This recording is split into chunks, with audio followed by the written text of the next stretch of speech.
Hi, good afternoon, everyone. Thank you for joining us in our fourth webinar of the 7-part series of promoting community mobilization for harm reduction webinar that we are hosting in US Vital Strategies in partnership with the University of Pittsburgh. I'm Veronica Vargas, and I am with Program Officer at Vital Strategies. And I work with Chris Chidron, who's also on this panelist representing University of Pittsburgh. We are very excited to join this webinar. And you can, just as context, you can also check out other prior videos online. Yep. And one of the things, just remind, this is being recorded, so therefore keep that in mind, and that will be preserved and as the entire webinar on one page, and you'll receive a link to that as well after this. Okay, so Vital Strategies and University of Pittsburgh has been collaborating to improve knowledge of harm reduction as a strategy for reducing overdose deaths, in addition to supporting coalitions build capacity and implement harm reduction initiatives for coalitions across Pennsylvania to learn about harm reduction and its role in reducing overdose deaths and improving the health and safety of individuals with substance use disorders. For this webinar, we will be focusing on syringe service programs and how they benefit people who use drugs, as well as how it improves health equity as well.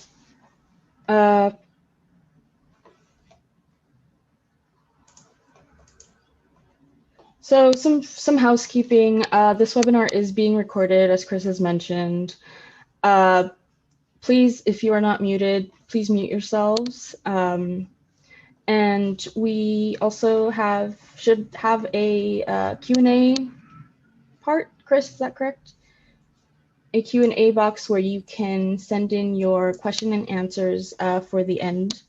And we will also be pasting a link to the evaluation shortly in the chat. Yep, there should be, there will be a question and answer session, and all participants and attendees will also be able to mention that in the chat, so no problem. So our featured speakers are, one second, just pulling up. So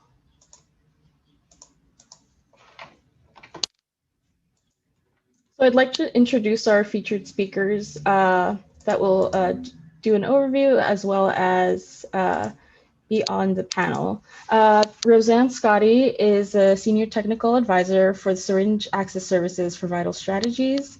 She is seconded to the Pennsylvania Department of Health, working to expand syringe services programs and harm reduction in Pennsylvania.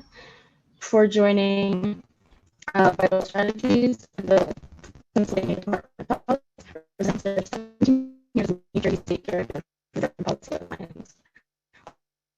While there, she directed major campaigns focusing on harm reduction, criminal justice reform, and drug policy. She has also served as research coordinator at the University of Pennsylvania Center for Studies of Addiction in the AIDS Prevention and Research Division.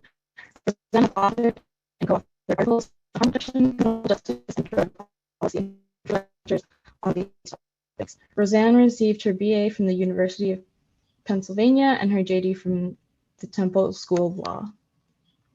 I'd also like to welcome one of our first of our panelists, Melinda Zip, Director of the Lancaster Harm Reduction Project. For the last 17 years, Melinda has worked with public health, first as the Director of Project Hope and HIV/AIDS program on the former Urban League of Lancaster County, and then as Director of the Lancaster Harm Reduction Project, a syringe service program from its inception in 2012, expanding into Harrisburg and in 2014, York City in 2016. Melinda attended Franklin and Marshall College for a brief time, being awarded a full scholarship, but made the decision to discontinue due to her health issues. She's a mother and a stepmother to 3 beautiful children, all in their early 20s, and the inspiration behind her dedication to making this world a more inclusive, tolerant, and reverential place to live. I'd also like to welcome our second panelist, Aaron Arnold. He is Executive Director at Prevention Point Pittsburgh, and he has worked there since 2015 and worked as a volunteer in various capacities 10 years prior to that.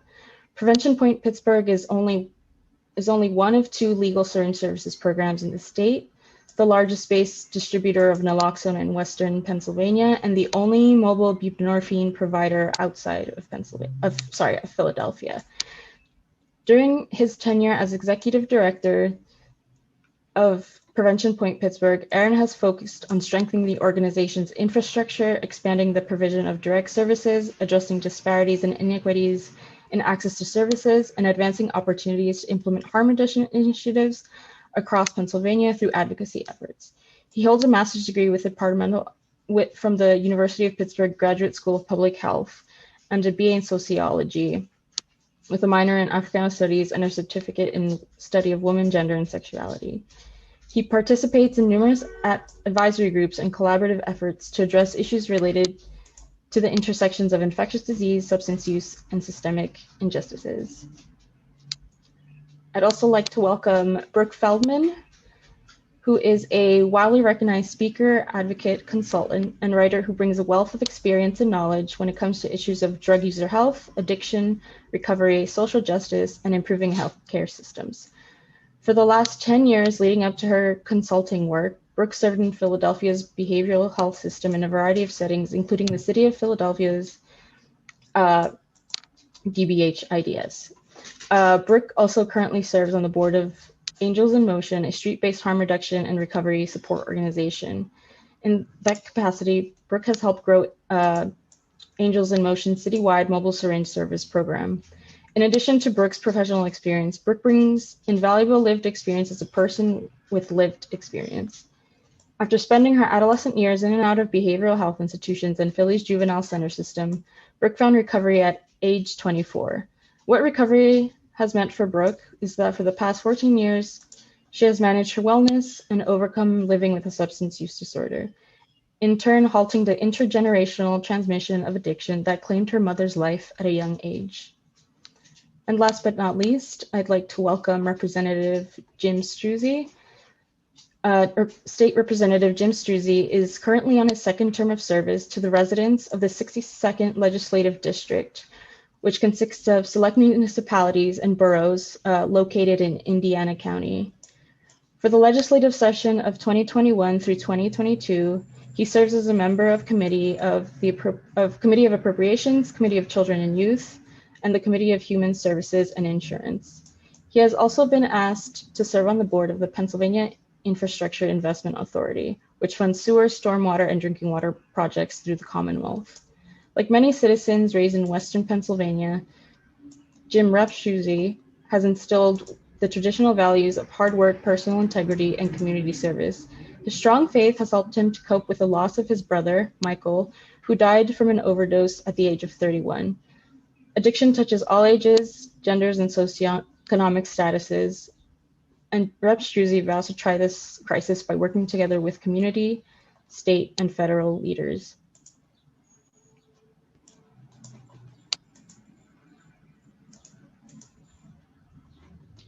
So just to go over our webinar objectives very briefly, our objectives are to go over and gain an understanding of syringe services programs and their history, the health services and modalities delivered by syringe service programs, or SSPs, and their impact on public health, current policy and legislation related to SSPs at the federal and local level, considerations for development and implementation of SSPs, and funding and sustainability of SSPs. Just want to say that syringe service programs are community-based prevention programs that can provide a range of services, including access to sterile syringes and injection equipment, links to treatment for substance use disorder and vaccination, testing, and linkage to care and treatment for infectious diseases. I also want to point out that the president administration has recently passed the American Rescue Act that includes $4 billion allocated for substance use disorder and mental health. And this also allocates 30 million out of the 4 billion for harm reduction services such as syringe service programs and naloxone distribution. And I just want to highlight again that these programs are important, and as tragically fatal overdoses in 2019 claimed a record 71,000 people, and COVID-19 has only worsened the problem, creating a pandemic upon another epidemic. And preliminary data for 2020 indicates that overdose deaths increased to more than 80,000 lives lost in the last year. Just to note as well, Pennsylvania is also one of the hardest hit by the overdose epidemic, reporting close to 5,000 accidental drug-involved deaths in 2018. And our panelists will also review more of this data later on. Now I'd like to welcome our panelist, and I will pass it over to Roseanne Scotti, who will be doing an overview. Great. Thank you so much, Veronica, and welcome everyone. We're very excited to be here with you and very excited to see the great attendance for this program. I think it's actually indicative of the broad support around the state that is growing for syringe services programs. Pennsylvania has definitely lagged in terms of implementing these programs. I am going to, just to give you an idea, share my screen and show you quickly where we stand. And somebody, Veronica, can you let me have the screen so I can bring up my map? There we go, thank you.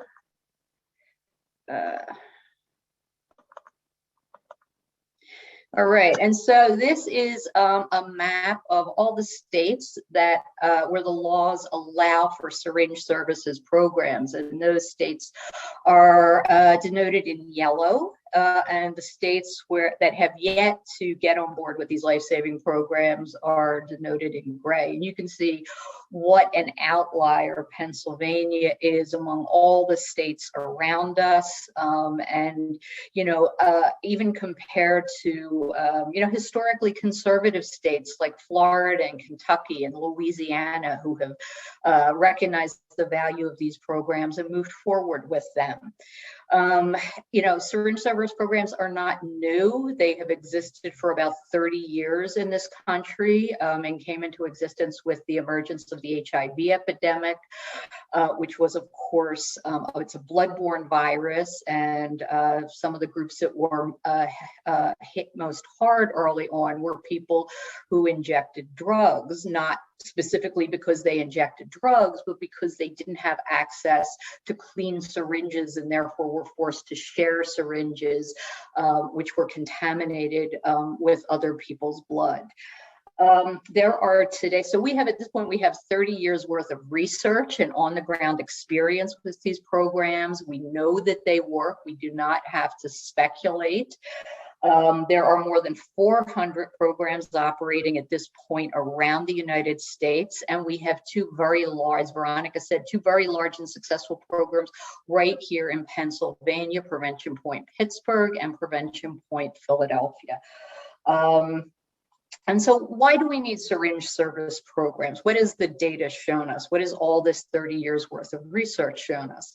Well, it has shown us, and we often use the CDC statistics, which were published under the previous federal administration and continue under the current federal administration, emphasizing the bipartisan support that this research has.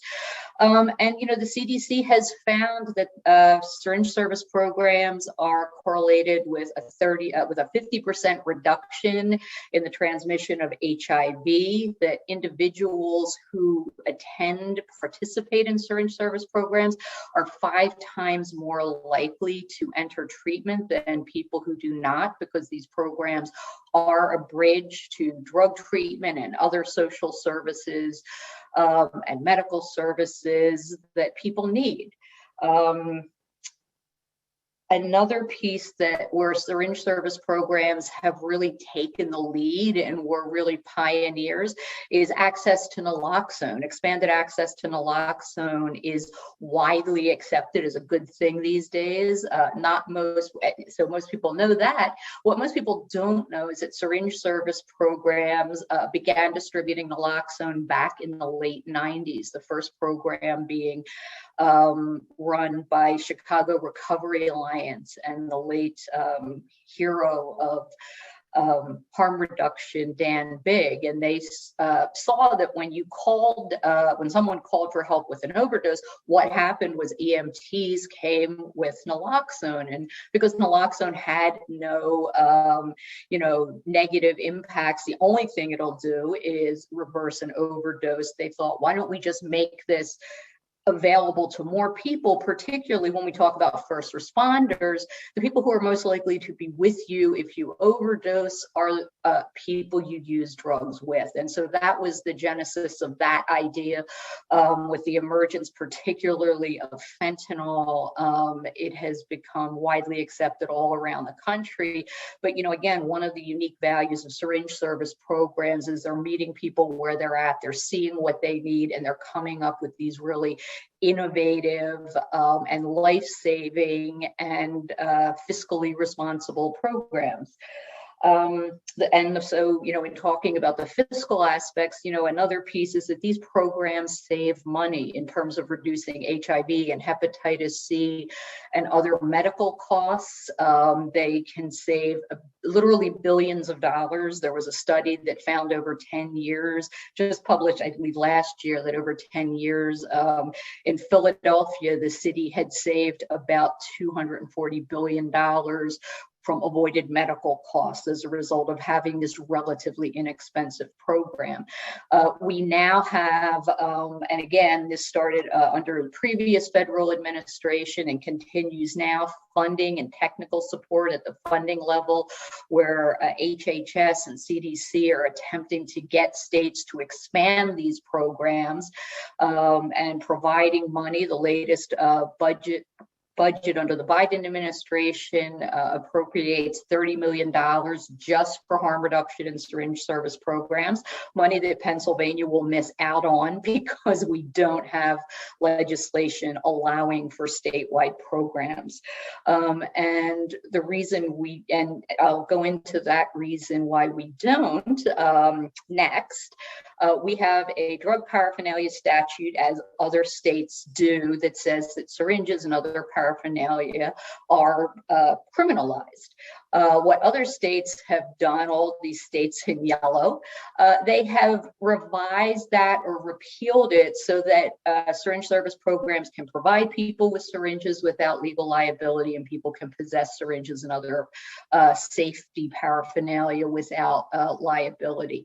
We have not done that yet in Pennsylvania. What Philadelphia and Pittsburgh did was move forward under their own local authority, but other jurisdictions have not been able to benefit from the programs because they want some signal from the state that these programs are really authorized. We really need that. And that is where Representative Struzzi and his fellow legislators are coming in. Representative Struzzi is going to be introducing a bill to allow for syringe service programs, along with Representative Ed Gainey. And in the state Senate, Senator Brown and Senator Williams are also going to be introducing legislation to that effect. They've already introduced memos that were sent out to their colleagues asking for co-sponsors on that legislation. And so that is very, very exciting. We also at this point have more than 70 organizations that have taken a position publicly supporting syringe service programs in Pennsylvania, which is more than we've ever had. So we're definitely making a lot of progress. And that brings us to why we're having this webinar today and other educational seminars around the state.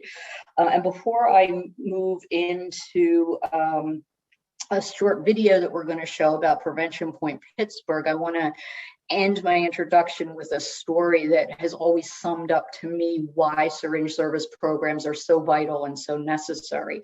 Many years ago, I was volunteering at Philadelphia's syringe service program, and this one was in a big abandoned lot in North Philadelphia, and there was a syringe service man and there was a medical van that was staffed by a lot of volunteer doctors and residents, and I was sort of managing the line because there would be a line outside because it's, you know, a small van. It's not like we had a big building.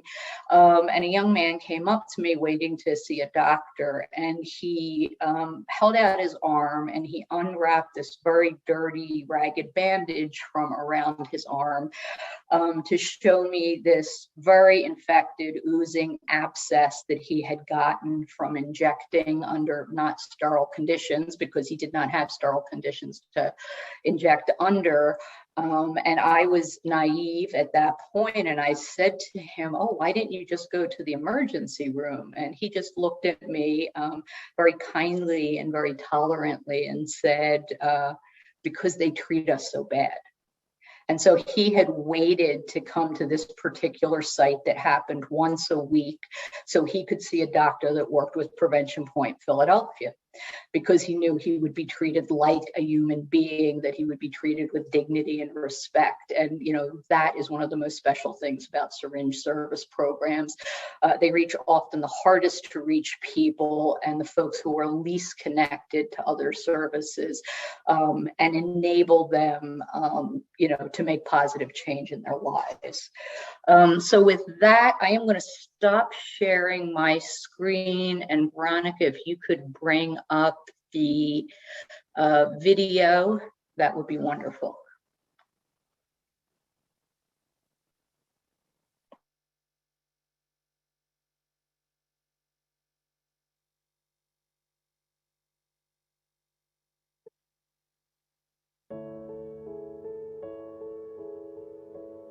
I began volunteering with Prevention Point in 2006. I have been connected with Prevention Point Pittsburgh since 1996. Pretty sure I Google searched Needle Exchange Pittsburgh, just kind of hoping that there would be a program like that out here, because I was looking to do something volunteer-wise. So as soon as I landed, I started looking for where's the Needle Exchange, and anyone I met who might know of such a thing, I asked. And nobody could come up with anything. And then one day in the hall at the university, this guy from another department comes up to me and hands me a slip of paper with James Crow's name and phone number on it. Carolyn Acker had come to town at a certain point, and she heard about me because I had been kind of rattling around. So then we teamed up, and we have some syringes. Why don't we just go ahead and do it and see what happens? Those early years were pretty fascinating because there was much less funding available. It was card tables on the corner of Gist and Forbes in the Hill. Being there on Sunday mornings, whether it was snowing or raining or freezing or hot, we were always there. We didn't have an actual biohazard container then. We had a wide-mouth pickle jar to put used syringes in. A lot of it was engaging people in conversation of like, well, you know, how much are you using per day? How many needles? So it was really kind of just listening to what people needed. The police tolerated us for a long time, but at a certain point, enough people were coming that a line would form at the table, and some of the nearby residents and business owners began to feel that we were like a blight on the neighborhood. So they called us into a community meeting, and they saw to it that the sergeant of the local police station, the Hill District Police Station, was there too. Then they quickly exposed us as doing this terrible thing in their neighborhood. And so we explained with great care what we were doing, why we were doing it, what the effect was. And by the time it was over, everyone in the room said, "Oh gosh, I understand what you're doing. I just would rather you do it somewhere else." We were at a site in the Hill, and there was a woman who I knew had HIV, and she looked really sick. I told her she needed to go to the emergency room. She said, "I'm not going to do it." And I was like, "Why? You're going to die if you don't do it." And she said, "They're going to treat me like an animal. I refuse to be treated like that. This population is just so abused and so stigmatized. We just do ourselves a disservice as humans." Some of the principles of harm reduction include meet people where they're at.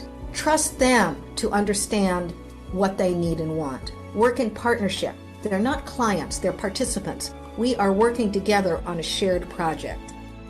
People who deserved respect and deserved to have the tools and information that they needed to protect their own health and the health of other people that they cared about. It was fulfilling a medical necessity and giving people the right to health care. Ignoring the health of people like that puts all of our communities at risk for poor health outcomes.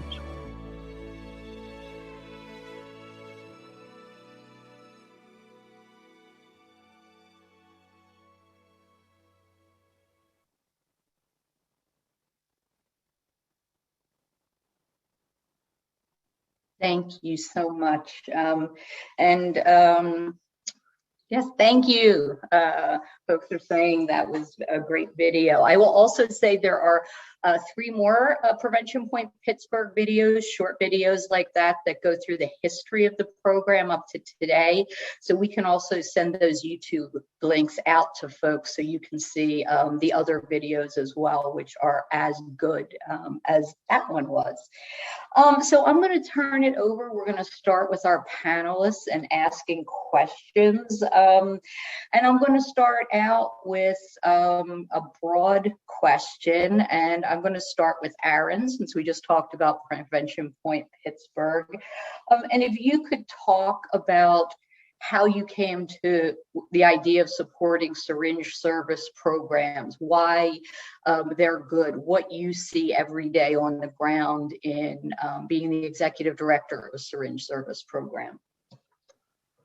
Sure thing.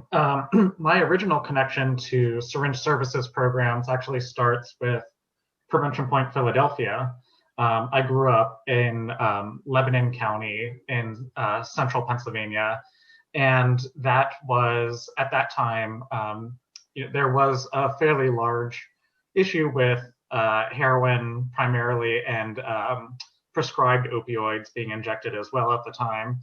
And you couldn't really buy any syringes in town. It was a very rural, very conservative community. Just a couple of pharmacies, so not too many options. So when we heard about Prevention Point Philadelphia, it was friends and I sort of loaded up in a car and drove down as often as we could, brought as many people with us as we could so we could get additional supplies and then bring them back to Lebanon and share them with people who needed them. For me personally, I benefited from participating in the programs myself as somebody who needed access to sterile supplies at various times. But the thing that really got me was noticing that after I moved to Pittsburgh, a lot of people who lived in Lebanon without the same access to harm reduction services that Philadelphia and Pittsburgh had were starting to become HIV or hepatitis C positive. And they were my age. They were former partners of mine. They were family members. They were people I graduated with. It didn't really seem to in any way track among people except for lacking access to sterile injection equipment. So for me, it became very personal at that point, and I decided that the science is great and supporting a program is great, but I got to get more involved in making sure that more people can access these services. Wonderful. Thank you so much, Aaron. And I'm going to go next to Melinda because I know you have had some similar experiences. And let me just say, these are not unusual experiences. Many programs across the country, including the one in Philadelphia, started because some folks just decided to do the right thing and not wait until the law changed. They decided that saving lives was more important. And so, Melinda, if you can talk a little about your history and your work and why you support syringe service programs, that would be great. Period. I started, as it said, as the director of Project Hope, an HIV/AIDS program through the Urban League of Lancaster County. And during that time is when the pharmacy board around here made it so you could purchase syringes over the counter.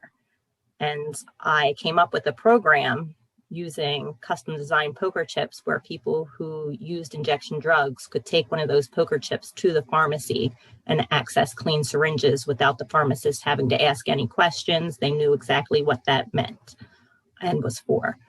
I've had family members and friends who had addiction issues, substance use.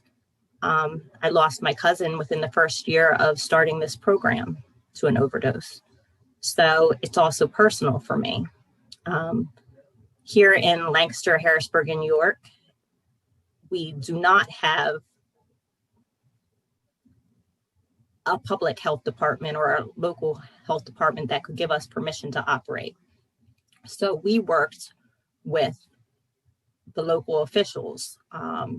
We started with the biggest healthcare systems in each county.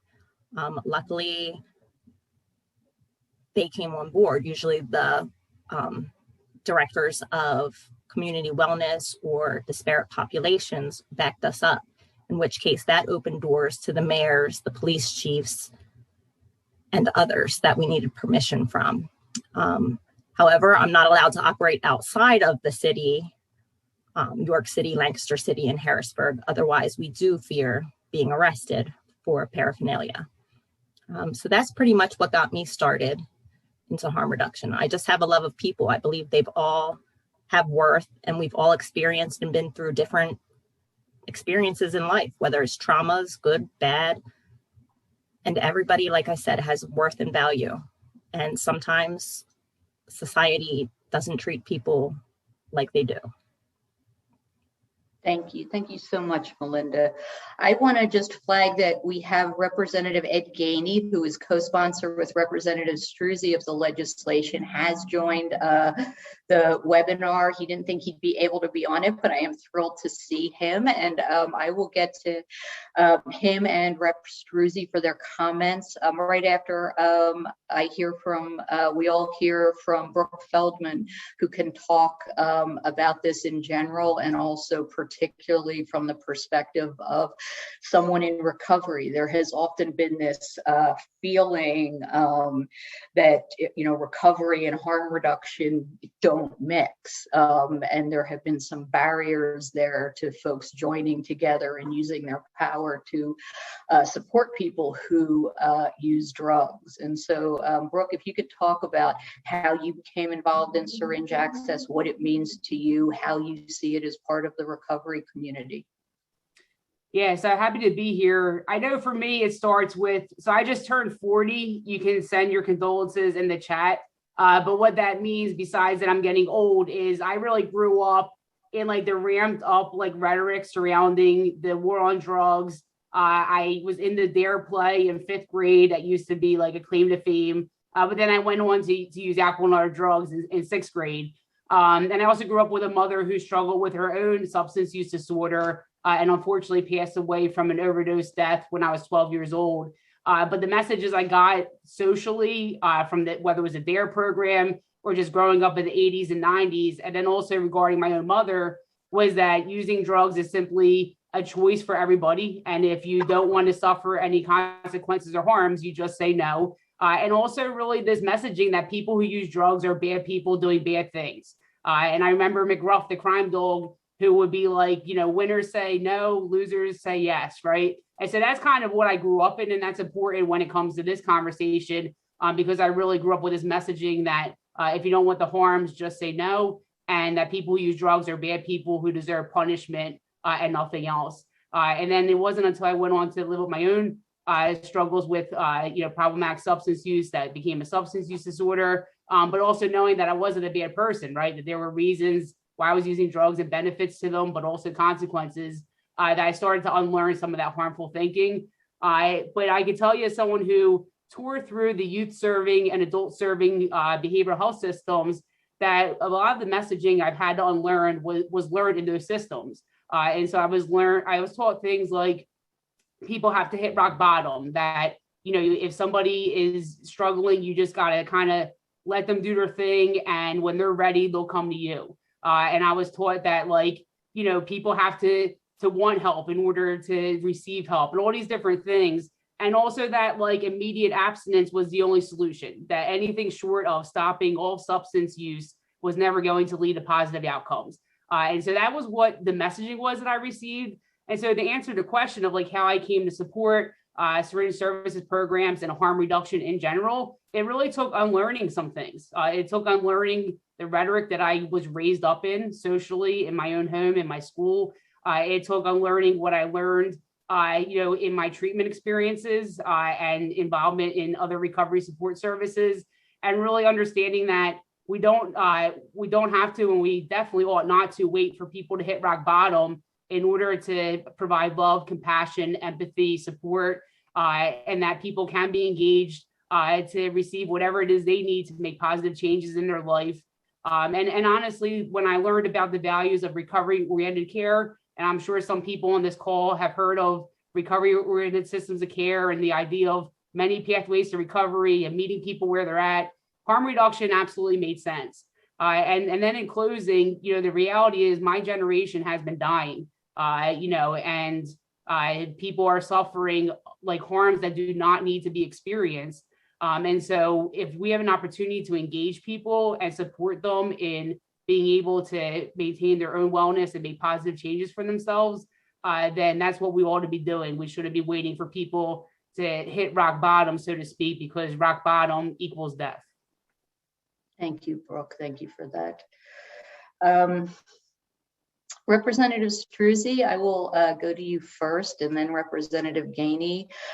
In moving forward and deciding to introduce this legislation and talk to your colleagues about this legislation, what was your process in coming to support this idea and understanding the value of these programs?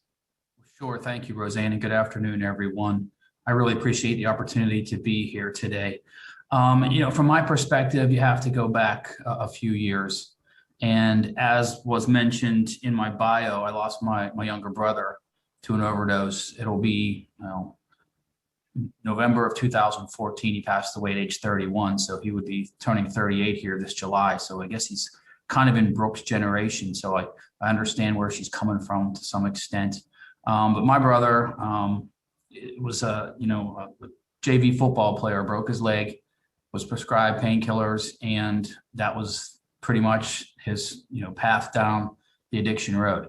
I think he fell through the cracks in many aspects of not getting the proper treatment that he needed, the proper help that he needed. That's devastated our family, obviously. You think about it every day. I know that my young children will never see their uncle. And so my perspective, and I have to give Representative Gainey credit for reaching out to me to co-sponsor this legislation. And you wouldn't think that someone like Ed and I, I'm from Indiana County, Ed's in Pittsburgh, what would we have in common? And this unfortunately affects all aspects of life, no matter where you come from or what your economic background is, your demographics, it impacts everyone, and it's certainly not partisan by any means. And so I think, I'm honored to sponsor this with Representative Gainey. I've sponsored a few other harm reduction bills since I've been in the legislature, only a short 2.5 years now. But my perspective, and I know that anyone who has lost anyone to addiction, whether it's friend or family member, you would give anything to have another 5 minutes with them, another day with them. And that's why I support this legislation.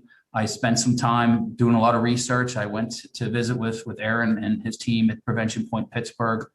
I work closely with our Armstrong, Indiana and Clarion Drug and Alcohol Commission, trying to understand, what the syringe services programs are, how we can help people. But to me, this is a stepping stone to get people the help they need. And as I said, if we can't help them today, they're not going to be here tomorrow to help them. And we need to save people. We need to do everything we can to get people back to, a productive quality of life in our society.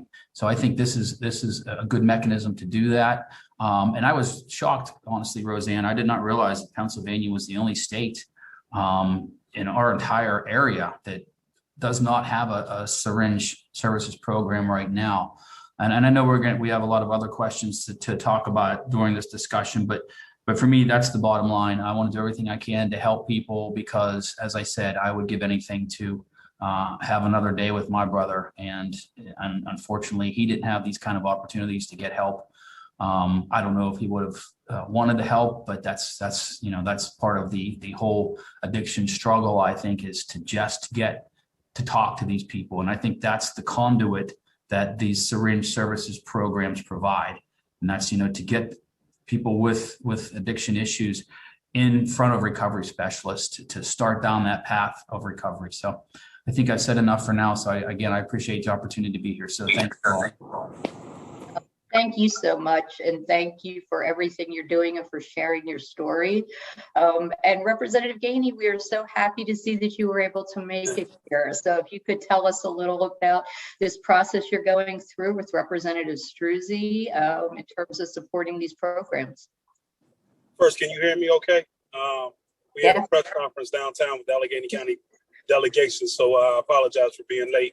First, I want to thank Representative Struzzi for even agreeing to co-sponsor this. And I want to thank the governor's office. Roseanne, I want to thank you. And I want to thank everybody else for making this day possible.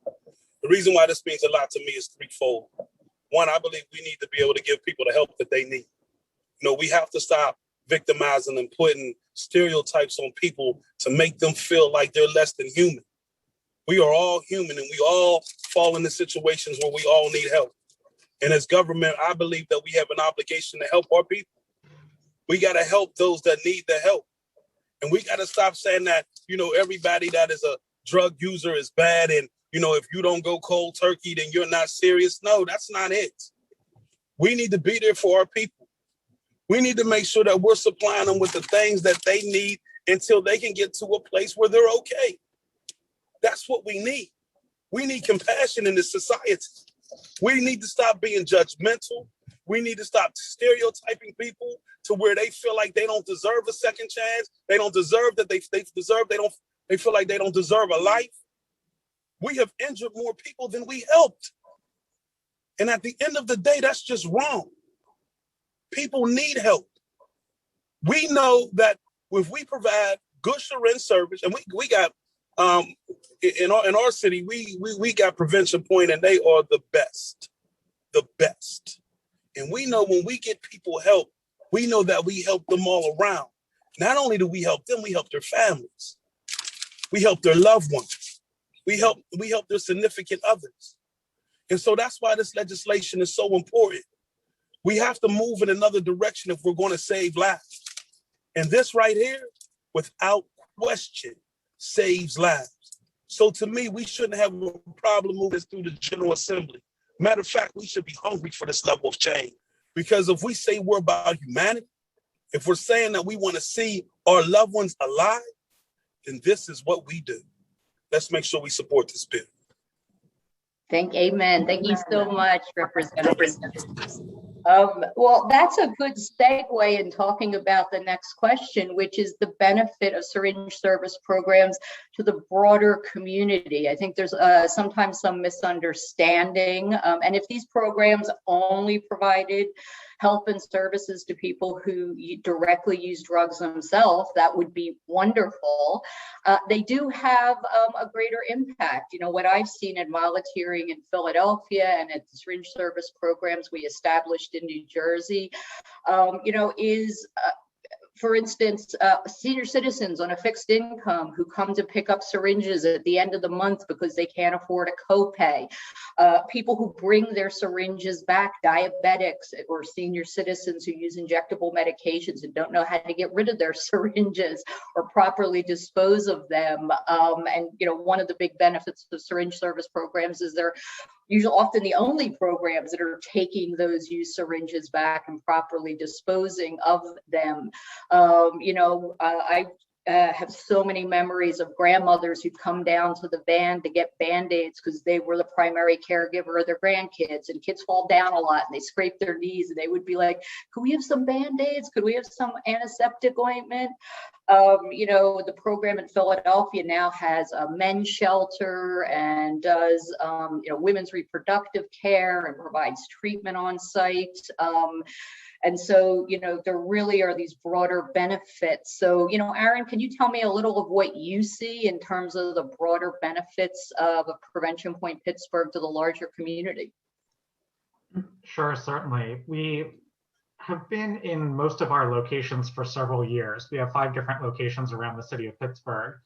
And when we're choosing a new location, we of course look at the data like overdose data, arrests for drug possession, things like that.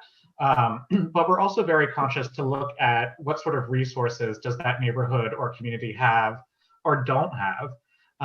There's a lot of talk in the food insecurity world around things like grocery deserts. So there's not a place to buy fresh food in the neighborhood. And what often happens is that it's not just a grocery desert, but it's also a pharmacy desert for that same reason. And so for us, we're looking at, okay, well, even if people had the ability, the money to buy syringes, they don't actually have a venue in their neighborhood where that's possible. So for us, we're looking at some of the communities around Pittsburgh that have had the greatest disinvestment, had a lot of corporations move out of them or remove storefronts or locations and switch them to different parts of the city or the far edge of the neighborhood or something. And we're trying to look at, if we provide this missing resource in the community, not only are we going to be helping people who use drugs, but also, especially during the times of COVID, we were helping people with masks and hand sanitizer, face shields and gloves, and dry food boxes from the food bank. And of course, you didn't have to be in need of harm reduction supplies in order to receive those items. And so we were able to, since we had relationships in the neighborhoods, we were deemed an essential service, and we had already some experience with doing, supply distribution from doing naloxone and injection equipment for so many years. It was just natural for us to expand and make sure that the broader community knew that we were available and had things that were helpful to them, regardless of whether or not they were using substances or not. Fantastic. And Melinda, can you weigh in on that?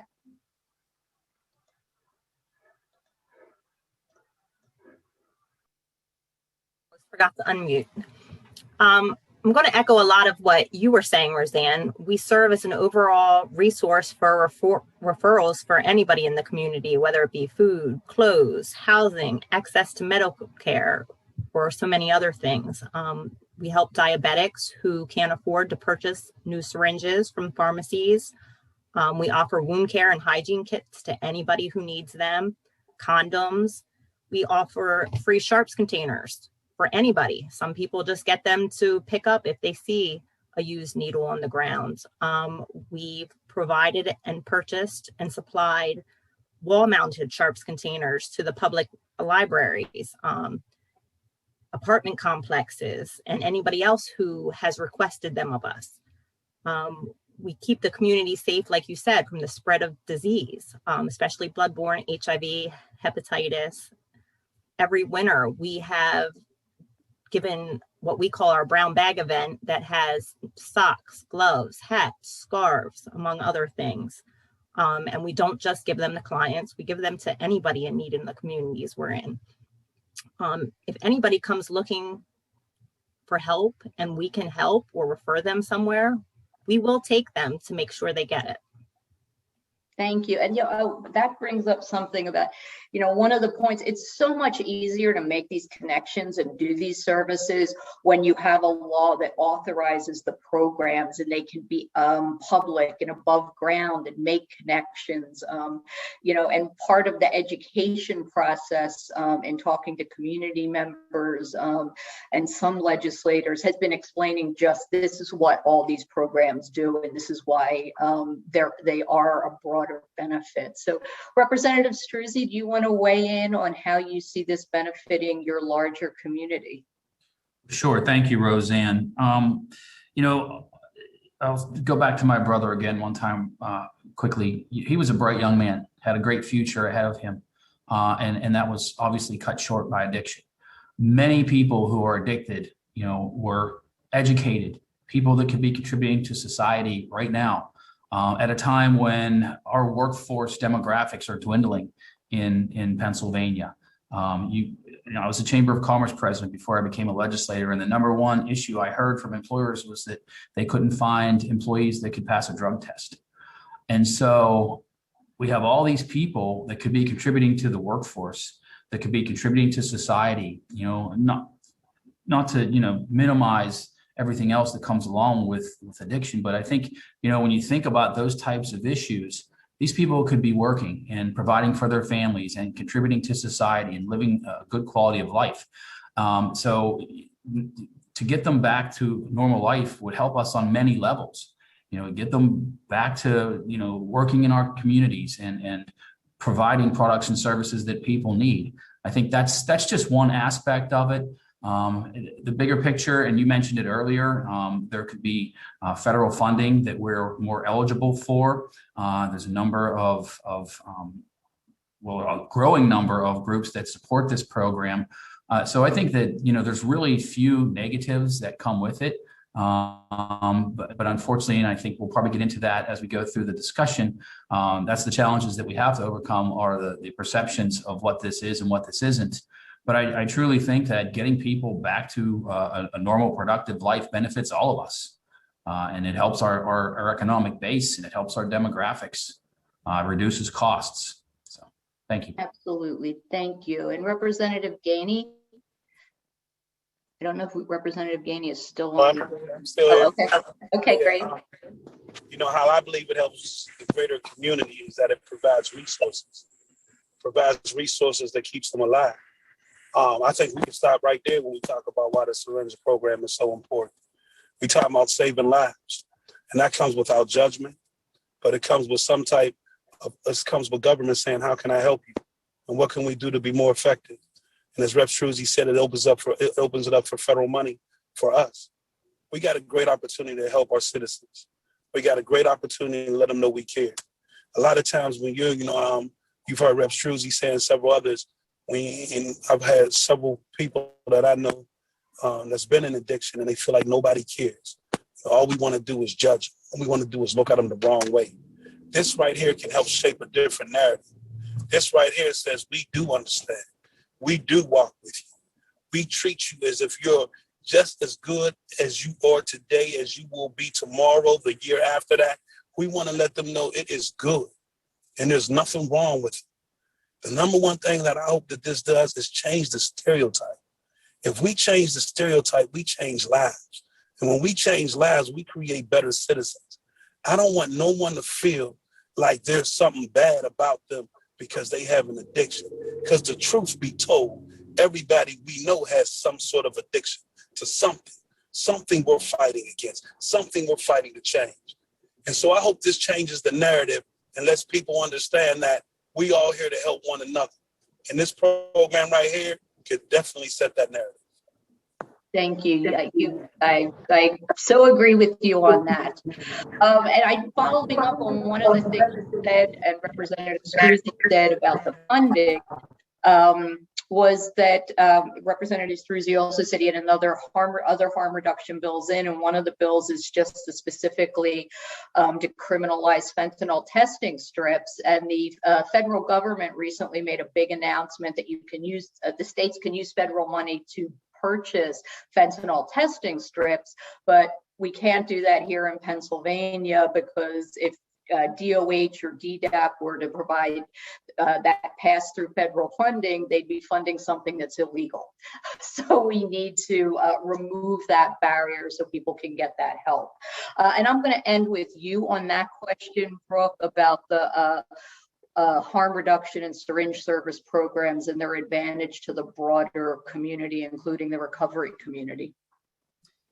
Yeah, you know what? I had a thought to that, and listening to both Rep Struzy and Gainey speak, I think, I go back to my experience, right? And I very much got the message from the world around me that I was not worthy, or not like a full human being, or not like, just not whole and worthy of dignity and respect because I was using drugs, right? And that's whether denied employment, denied housing, whether it's the messages I got from family members, from the community at large, right? And that in many ways kept me sick because then how was I going to believe that I was worthy of dignity and respect if the messages I got around me were that I wasn't? And so it certainly is important to remember that people who are currently using drugs are absolutely worthy of those things, just by virtue of being a human being, right? But I also can appreciate the perspective of, when somebody is able to overcome a problematic relationship with substance use or a substance use disorder, like I was, there is a ripple effect to that. And so besides the impact on the community that Aaron and Belinda talked about, that these services provide, the impact on the community when one person is able to overcome a substance use disorder and find recovery, however they define that, is huge. And I know so many people who are like me, who have been able to give back to their community tenfold and be able to show up as a productive member of the community, one that performs acts of service on the regular basis, who becomes a taxpayer, who really is a bright light shining in the community. And so there is definitely a community impact. Every single person who has a chance to live and find wellness has an impact on their family, their surrounding community, their colleagues, their classmates. And so there is certainly a community impact when it comes to that. And I've thought about how if I would have met the same fate that my mom did and that so many of my friends did, and that I wasn't here today, there is a long list of people who I've been able to touch in a positive way who never would have had that opportunity. And I am not unique. It's not because I'm amazing. It's, if we give everybody that same opportunity, then there will be that same positive ripple effect on the community. Thank you, Brooke, and thank you for all you do, because I know you touch a lot of people. We're going to do 10 more minutes before we open it up to questions from the audience. So I'm going to ask a sort of larger global question. Syringe service programs are needed more than ever at this moment. Someone had mentioned COVID. We know that overdose as a result of economic uncertainty and isolation, we have seen overdose rates in Pennsylvania and across the country increase. We don't have the final statistics, won't have them for a couple months for overdose in Pennsylvania, but we know it's going to be higher than 2019 and 2018 when we had managed to bring the numbers down a little. The question now is, will it be as high as the all-time high of overdose deaths in 2017? So there's this huge need for this program. There's growing support for the programs. I mentioned all the organizations that are coming out in support in this legislation, but I'll ask everyone, what are your thoughts on how we continue to build support? What do we need to say to people so that they understand that this legislation benefits them, that this legislation is something that's needed and good for their communities? And so, Aaron, if you want to kick us off, because you did a lot of that work in Pittsburgh to get where you are and to get people on board. I think for me, at this point, one of the greatest things that we can share with people is the idea that, we are providing a very valuable protective service. If we care about people getting into recovery, then we also have to care about them when they're in active use. And kind of like what Brooke was alluding to earlier, there's this sense among people are just informed over and over again by society and even other programs that are intending to help them that their problems are insurmountable, that they have no control over their situation. And that's just not true. They're being denied the ability to have the resources and the tools and the knowledge that actually can facilitate safer substance use and better health outcomes for everybody. And so you have to really sort of focus on the fact that not only is the lack of legislation holding us back from offering a service to people, but it's also putting up a barrier that people basically have to face criminalization and no other sort of service or assistance or supports. And so it's basically just telling them that there's nothing that they can do. There's no path other than, death, disease, and despair. And it's just not true. There are all of these ways that people who use drugs can be healthier and safer. We just haven't done the work here in Pennsylvania so far to really extend those opportunities to people. And that's one of the reasons why we have some of the worst outcomes in the nation as far as overdose and hepatitis C rates.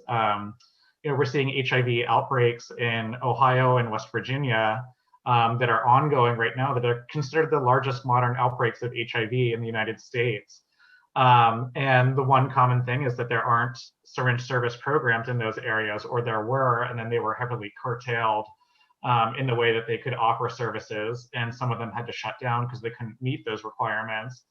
And so I just fear that that's already happening in Pennsylvania or various areas in Pennsylvania. And because of a lack of a public health infrastructure for things like testing that would detect that, we're just not picking up on it. And so it could be happening. We hope that the programs that exist are able to provide service to as many people as possible, but without the additional public resources, we're lucky if we're maybe reaching 10% of the people that really need our services. We have no budget to go beyond the city of Pittsburgh. We have no budget for advertising or outreach or anything like that.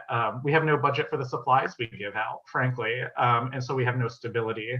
And we need that desperately in order to be to scale up and make this a public health intervention that can operate seriously and openly and effectively. Thank you for that. And Melinda, and messaging in terms of how you've gotten people on board and what we should be saying moving forward. Oh, and you're on mute. I keep forgetting that. Okay, everyone does it. In central Pennsylvania, obviously, we're moving at a slower pace than I would prefer, but I try to remind myself progress is progress, no matter how slow. We have been able to progress by education. We've brought down experts from New York to sit at a table with the local leaders and local politicians to get into the cities we're in. We've had coroners who weren't necessarily on board at first when we approached them, but had an open mind to listen and learn and educate themselves. And they have opened doors for us, as well as, like I said, the leaders in some of the major healthcare organizations in the counties we operate. We've been approached by people on the street who didn't agree with what we're doing. And after speaking with them, they may not back us 100%, but they understand why we're doing it. Again, you might get that we prefer it not in our backyard, but they're less aggressive and can come to some sort of understanding. Thankfully, we have seen a lot of overdose coalitions pop up in our counties and the counties around us.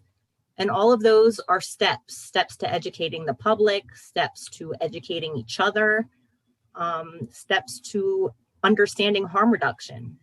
And a lot of people don't understand they're already doing small pieces of harm reduction through motivational interviewing and different ways. We just need to get them on board to understand syringe service programs aren't enabling. We're not promoting drug use. We're trying to keep people safe and alive. We're trying to get them back to being productive, back to their homes, back to their workplaces, back to feeling like they're accepted and they're loved in society again. Great, thank you. Yeah, that reminds me, I often say to folks when they have concerns, I say, it's not that people don't have access to syringes. They have access to syringes. They're just dirty syringes. They're used syringes. They're syringes they pick up in an abandoned house or share with a friend. And the question is, if this is someone you love, if this was someone you loved, would you rather they got access that way, which is how they have access now, or would you rather have them have access by going to someone like you or like Brooke or like Aaron or Prevention Point Philadelphia, where they're going to get a clean syringe, they don't get HIV or hepatitis C, they're going to get naloxone, but they're also going to be taken care of in other ways, and that often makes people think a little differently. And so, Brooke, I see you shaking your head, so you want to go next on this one? Yeah, I agree with everything that Melinda, Aaron, and then you just summarized. And so the only thing I would have to add to the original question is, the reality is that people have different reasons for supporting something, right? And so while I personally was here, like, Rep Gainey was taking me to church, speaking my language, I recognize that there's different reasons why people will support something. And there's so many benefits to syringe services programs that there are enough reasons to support them to go around, depending on the stakeholder and the audience that you're talking to. And one thing I think about often, I know what a life in recovery has been able to afford me, my family, my community. And I always go back to that 5 times more likely to enter into treatment, reality. And that's been demonstrated over and over again. The CDC, it talks about this. And when we think about public health and we think about preventing preventable deaths, then the sensible thing is to move upstream. And so I know that, if we want people to find recovery, right, then we want to have every opportunity to engage them into that process. And we have an intervention that has proven to be successful in engaging people into that process. And so that's one thing that I think is important to highlight. I know, again, like SAMHSA year after year puts out this data that only 1 out of 10 people who could benefit from SUD treatment actually receive it. And we somehow have accepted that and become ambivalent. Like, okay, most people who could utilize treatment don't receive it. But we know that people can be engaged into the process that works. And we should no longer accept that most people who could benefit from treatment no longer receive it. And one of the ways to not accept that anymore is to go to where people are engaged and right where they're at with dignity, respect, and compassion. And then we'll see many more people getting better as a result. Thank you, Brooke. And Representative Gainey, I see you nodding your head to that one. If you want to give us your thoughts on that. Yeah, I agree with all the panelists said. Like, to me, it's all about the narrative. You're going to hear me continue to talk about the narrative, because if we change the narrative, we change lives. Like I tell people, you can't incarcerate your way out of addiction. It just can't happen. And we've done that for so long that, if they're on the side of the user, let's put them in jail. Well, that's not public. Public safety can never improve public health. So public health can always improve public safety. What I've told a lot of people that I know that's come through addiction, this position as a representative has given me the ability to meet with some very powerful people in those settings. Very powerful people, but most powerful people I've ever met in my life are people that come through addiction. And the reason being is because you got to go through your mindset of thinking about everything you did when you were in addiction. Everything you did when you were in addiction. You got to go through that pain. But to reach that deep down inside and pull out a level of love where you can rehabilitate yourself and come out of addiction and love yourself greater, that's a powerful love. And, I share with all of them, if you can do that, then you have to understand in reality, you can do whatever you put your mind to.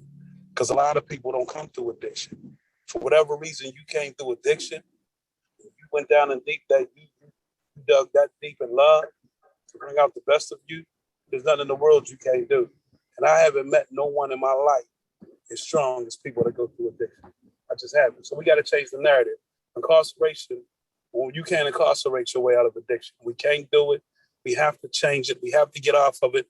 Public safety will never improve public health. Public health will always improve public safety. Thank you for that. And Representative Struzzi will give you the last word on how we build support for these important life-saving programs. Thank you, Roseanne. I think, and it's been said, the most important thing is education.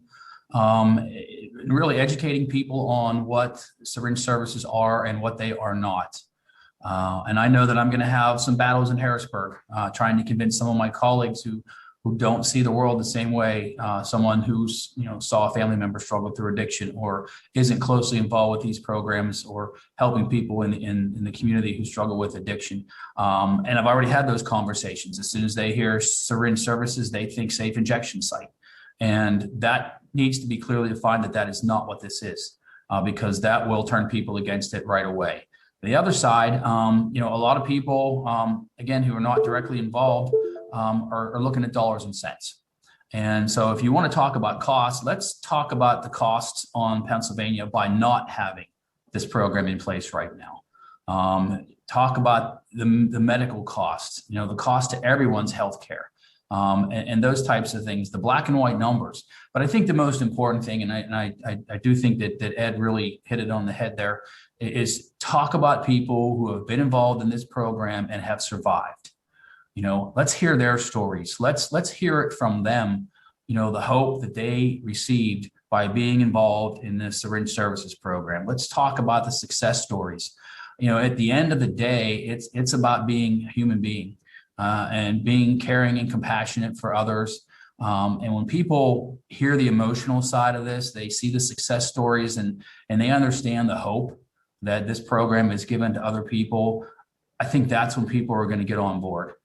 So everybody sees the world through a different lens. And I touched on a couple of things there I think that we need to think about as we move forward. But I'm gonna carry this torch all the way across the finish line. And Ed and I are going to do that together, I hope. So thank you. Thank you so very much. Thank you to all our panelists for those questions and answers. And I will turn it over. It's Veronica or Chris who are going to handle the Q&A from the audience section, which we will move to now.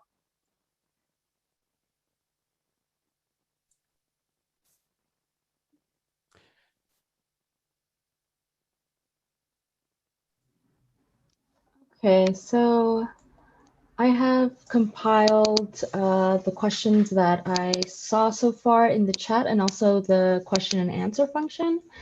So first question, specify again why Pittsburgh and Philadelphia can allow syringe services.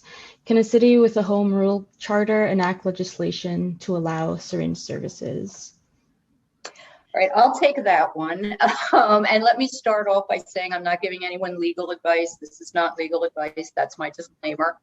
The situation in Pennsylvania and in Philadelphia and Pittsburgh is that those two cities made solid legal arguments that they had the authority under their home rule charter or other legal health powers to do this.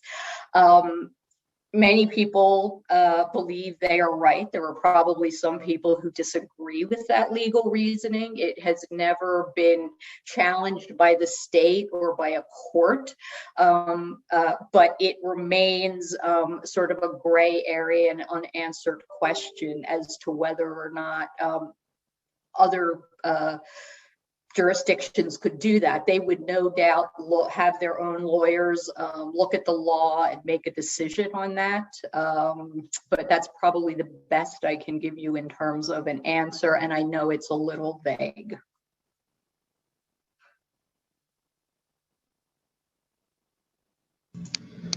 Right. So also, what can we do to support that legislation we just referred to? I think I'll start, and Representative Gainey can add to this, but I think the most important thing you can do, depending on where you are in the Commonwealth, is to reach out to your local representatives and your senators and get them to come on board with us. Right now, we're in the process of collecting co-sponsors. The more co-sponsors we can get, the better, particularly on both sides of the aisle. So reach out to your local representatives, your local senators, wherever you are in the state, and ask them to support our legislation and the legislation that's in the Senate.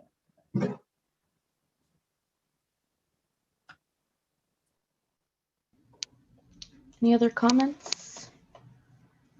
I agree with what Repsterzi said. Just call your local state representative and your local senator. Tell them that this saves lives. I mean, that's where activism comes into play. So I agree 1,000% with Repsterzi said.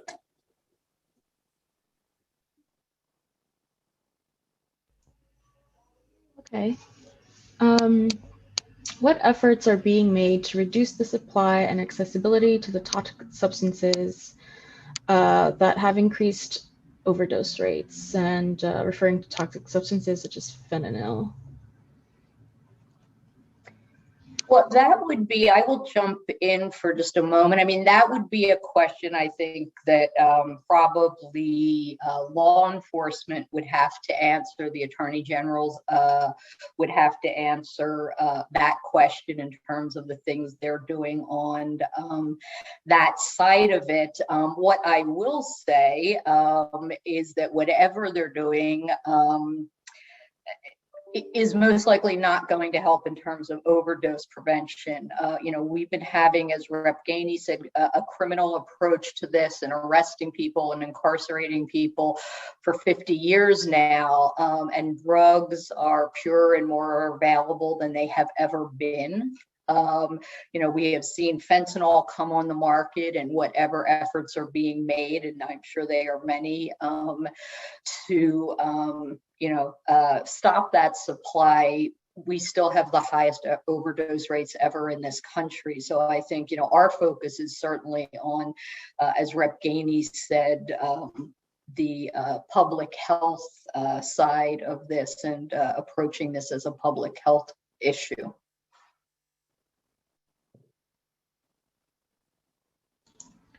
I also just received a question. What is the bill number for that legislation? It doesn't have a bill number yet. It won't have a number until we officially introduce it.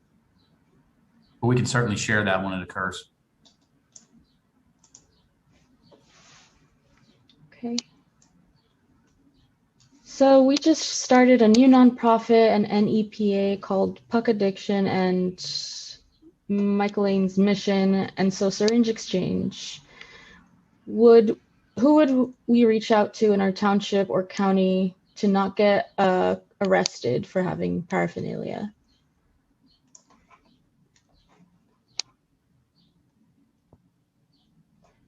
I was going to say Melinda would probably be able to answer this one. I would say, again, you would want to start by getting supporters within your county or township. If you have a big health organization, start looking there at directors of community wellness. Tell them what you're doing or what you plan to do and how you plan to do it. Or if you have a disparate populations director, start there. Usually they are connected to those in a position of power, whether it be a mayor, county commissioners, etc., who they feel may or may not come on board. Unfortunately, some areas don't have people in power, such as county commissioners or mayors that share the same vision as we do.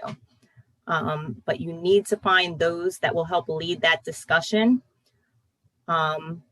Have people with personal stories at some of those meetings. It can take a good bit of meetings to get to the point where you're ready to operate. It took us almost 4 years to get into one of our counties. It's a timely endeavor in some places. In some places, it moves quickly. You want to get those, especially if there's a mayor, they kind of have a lot of power over the police chief.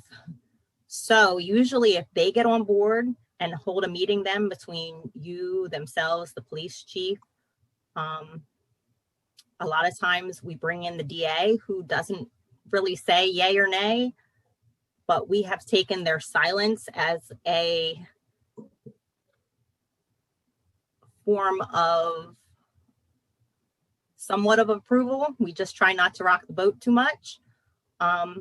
So it's slow steps. It's knowing those who can lead the way in your own community.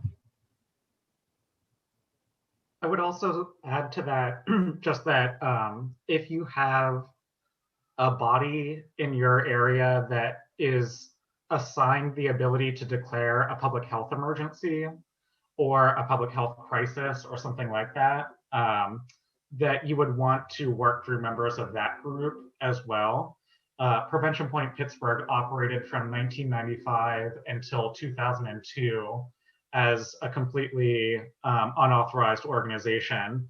And then from 2002 until about 2008, we operated under temporary authorization through the county, who had declared a public health emergency based on the increasing rates of HIV and hepatitis C that were being documented at that time among people who use drugs.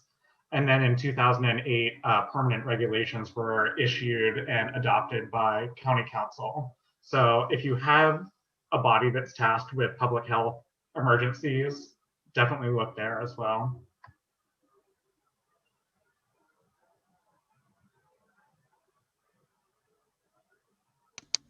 Okay, so just to go back a quick second, someone just asked if can we get a timeline on when the bill will be introduced? Is there a timeline on that so far?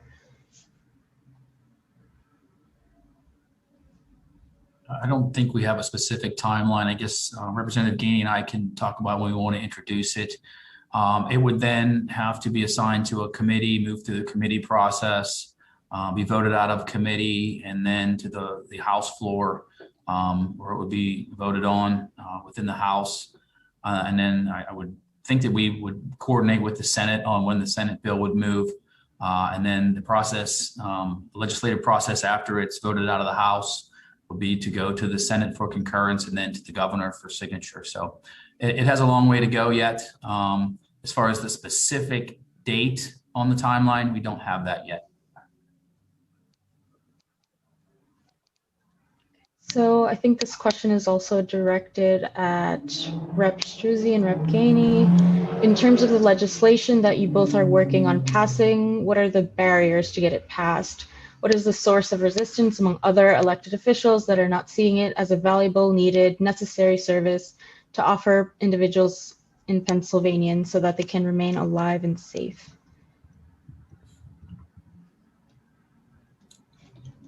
I think I kind of touched on that previously with the educational component, the misconception, misperceptions of what the Syringe Services Program is. It's really helping other elected officials who maybe don't have direct involvement with addiction or recovery or even a personal loss to understand the importance of this. And as I said also, it's the cost factor. What is this costing Pennsylvania? Our healthcare costs. I don't mean to be cold, but that's how some people look at the world. It's dollars and cents. So all of those aspects need to be covered. And you're dealing with 203 members of the Pennsylvania House of Representatives. All of us come from different walks of life, with different experiences, and look at the world through a different lens. And the most important thing we can do is to help them understand how important this is to Pennsylvania's overall health and economy, and really the future of our society. Yeah, I think people come from different backgrounds, and that's why you're going to hear me focus on the narrative over and over again, because it's a great opportunity. Melinda said something that just stuck with me, and she said, a lot of these people say, well, not in my backyard. I don't want this in my backyard. We got to get away from denial. It's already in your backyard. And the reality is, if we don't have something, then we can only have death. And so we have to talk about how we preserve life. And we have to change people's thought patterns. And that's where Repsterzi comes in, is correct. It starts with education and the way that people see people in addiction. The way that we visualize people in addiction is the problem. We have talked so long about public safety, incarceration, lock them up as a way of getting out of this situation, that it's become a mindset. So in people's mind, instead of saying, how do I help you? They're thinking, how can I punish you? And we have to change that. And if we change that, then we will stop talking about not in our backyard, but how can we have one in our city so that our people are being taken care of? And that's what I mean by the narrative. And the only way that you can change the narrative is through education. And if we can educate a lot of our colleagues, and you help us educate a lot of our colleagues, we're not going to get all 203. But as long as we get enough to pass the bill, and they begin to see the benefit from a cost savings, the benefit. And then again, as I tell my colleagues, how much value do you want to put on life? What is the cost of life? I don't think we have a question to that. I don't think we have an answer to that.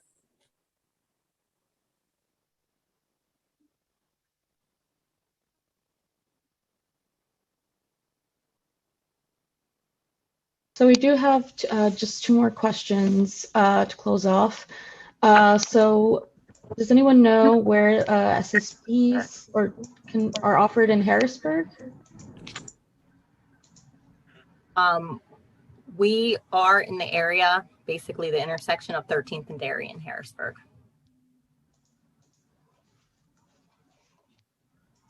Okay, and so for the next, oh, sorry, did anyone else have a comment? I was going to say they're there from about 8 to 12, Monday, Tuesdays, Wednesdays, and Fridays. And in the evenings, 4 to 7.